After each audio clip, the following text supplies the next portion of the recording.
प्यारे बच्चों, सुबह की नमस्ते। पिछली बार अपन ने पौधों में प्रकाश संश्लेषण के बारे में पढ़ा था, जिसमें सूर्य का प्रकाश, कार्बन डाइऑक्साइड, पत्तियों में क्लोरोफिल और जल एवं खनिज ये सब मिलकर भोजन का निर्माण करते हैं, जो कार्बोहाइड्रेट के रूप में होता है, जिससे स्टार्च बनता है और ऑक्सीजन उत्सर्जित होती है। आज हम पौधों के भोजन बनाने की अन्य विधियों के बारे में भी पढ़ेंगे।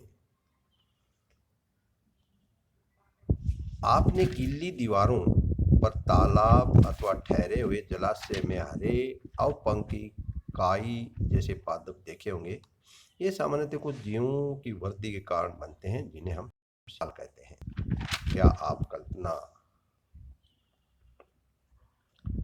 कर सकते हैं कि इनका रंग हरा क्यों होता है? इनमें क्लोरोफिल होता है, जिसके कारण ये हरे दिखाई देते हैं। शैवाल भी प्रकाश संश्लेषण द्वारा अपना भोजन स्वयं बनाते हैं। ये याद रखना, शैवाल भी अपना भोजन प्रकाश संश्लेषण के द्वारा स्वयं बनाते हैं। पादपों में कार्बोहाइड्रेट के अतिरिक्त अन्य खाद्य संश्लेषण कौन से होते हैं? प्रकाश संश्लेषण के अंदर कार्बोहाइड्रेट का निर्माण होता है, जो कार्बन, हाइड्रोजन एवं ऑक्सीजन से बनते हैं। लेकिन इसके अलावा भी एक पदार्थ और बनता है, जिसको कहते हैं हम प्रोटीन। परंतु प्रोटीन नाइट्रोजनी पदार्थ है, जिनमें कार्बन, ऑक्सीजन एवं हाइड्रोजन के अतिरिक्त नाइट्रोजन भी होती है। पादपों को नाइट्रोजन कहाँ से प्राप्त होती है, ये तुझे मालूम ही है। हवा के अंदर नाइट्रोजन बहुत अधिक मात्रा में होती है। ये तो पौधे नाइट्रोजन नहीं ले सकते, लेकिन ये किस तरह लेते हैं मैं बताता हूँ। वायु में नाइट्रोजन गैसीय अवस्था में प्रचुर मात्रा में पाई जाती है, परंतु पादप इसका अवशोषण इसी रूप में नहीं कर सकते। मिट्टी में कुछ विशेष जीवाणु होते हैं, जो गैसीय नाइट्रोजन को उपयोगी यौगिकों में परिवर्तन कर मृदा में निर्मुक्त करते हैं। ये विलेय पदार्थ पादपों द्वारा जल के साथ अवशोषित कर लिए जाते हैं। संभवतः आपने देखा है कि किसान अपने खेतों में उर्वरक तथा खाद डालते हैं, जिनमें नाइट्रोजनी पदार्थों को प्रचुरता होती है। इस प्रकार अन्य संगठनों के साथ पादपों की नाइट्रोजन भी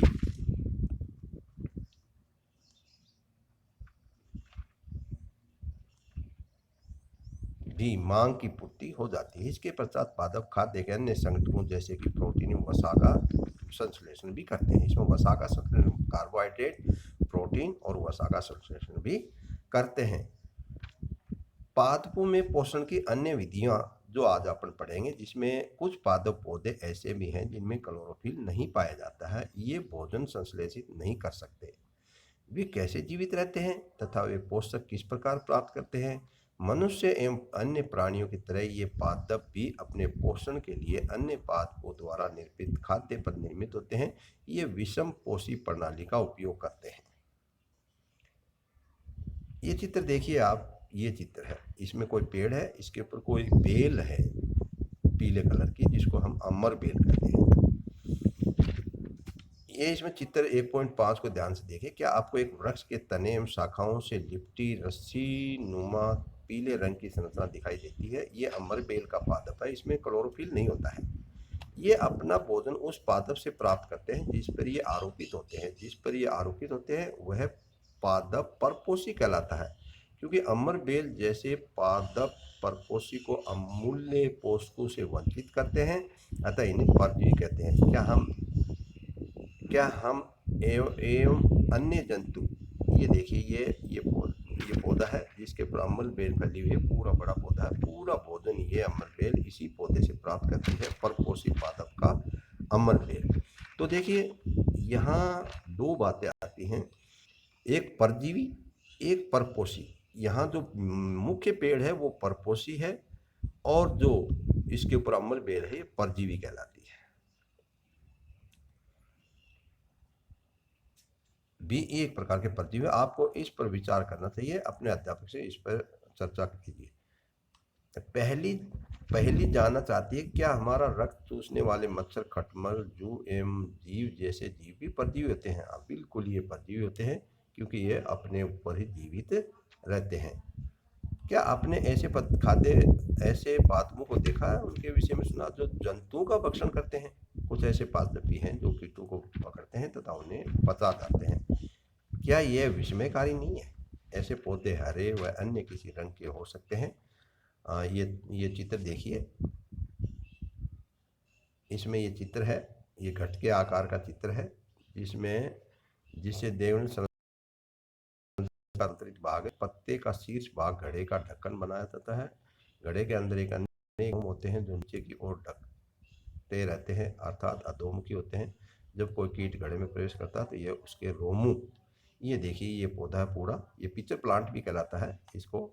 ये पत्ती का ही रूप होता है। पत्ती का कुछ भाग तो घड़े में बदल जाता है, कुछ इसके ढक्कन में बदल जाता है। ये पत्ती ही है किसी पौधे की।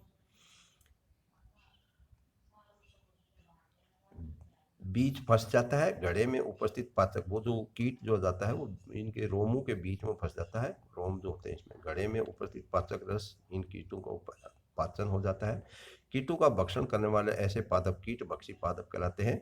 विनस फ्लाईट्रेप या शंडू कीट भक्षी पादपों के अन्य उदाहरण भी हैं।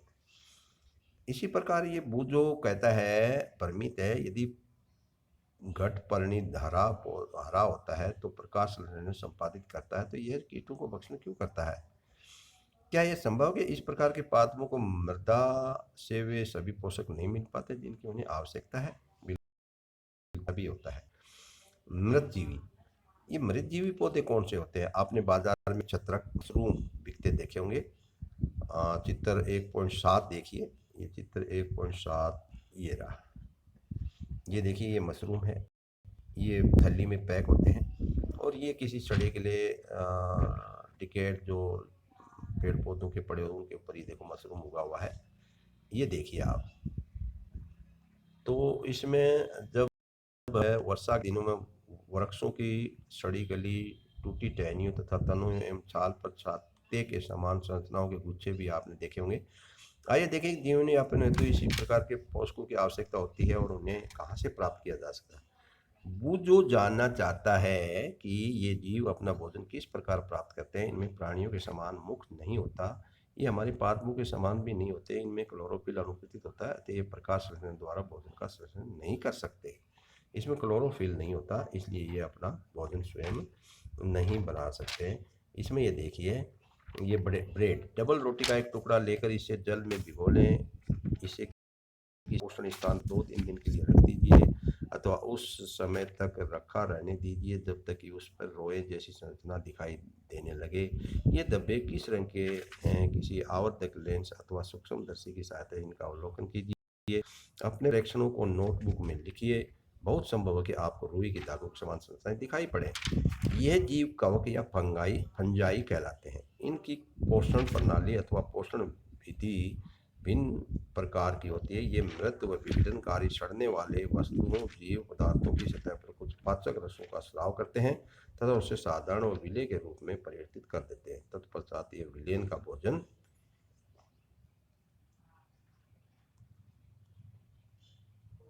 के रूप में द्रव के रूप में कर लेते हैं, अवशोषण करते हैं। इस प्रकार की पोषण प्रणाली को, जिसमें जीव किसी मृत एवं विघटित जैविक प्रणाली से पोषक तत्व प्राप्त करते हैं, मृतजीवी पोषण कहलाते हैं।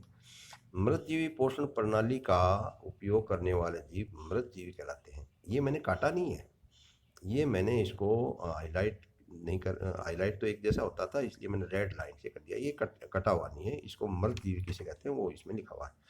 कवक, फंजाई, अचार, चमड़े, कपड़े एवं अन्य पदार्थों पर उगते हैं। ये उन स्थानों में भी उगते हैं जो नम एवं उष्ण हो। कवकों की वृद्धि के लिए वर्षा ऋतु सबसे अच्छी परिस्थिति प्रदान करती है। इसी कारण वर्षा ऋतु के दौरान अनेक वस्तुएं कवकों की वृद्धि के कारण नष्ट अथवा अनुपयोगी हो जाती हैं। अपने अभिभावकों से कवक द्वारा होने वाले नुकसान की चर्चा कीजिए। इसमें क्या है कि जैसे अपने कपड़े खराब हो जाते हैं, जूते खराब हो जाते हैं, ये देखिए इस प्रकार से जो है। तो अपन ने आज पढ़ा है दो दो प्रकार की प्रणालियों को पढ़ा है कि परजीवी और परपोषी, और जो है कीट बक्सी और जो है मृतजीवी। तो 3 प्रकार के पौधों के बारे में पढ़ा है, कीट बक्सी, मृतजीवी और परपोषी, ये परजीवी। ये 3 प्रकार के पौधों के बारे में पढ़ा है जो अपना भोजन स्वयं नहीं बनाते, ये दूसरे के भोजन पर निर्भर करते हैं। ओके, धन्यवाद।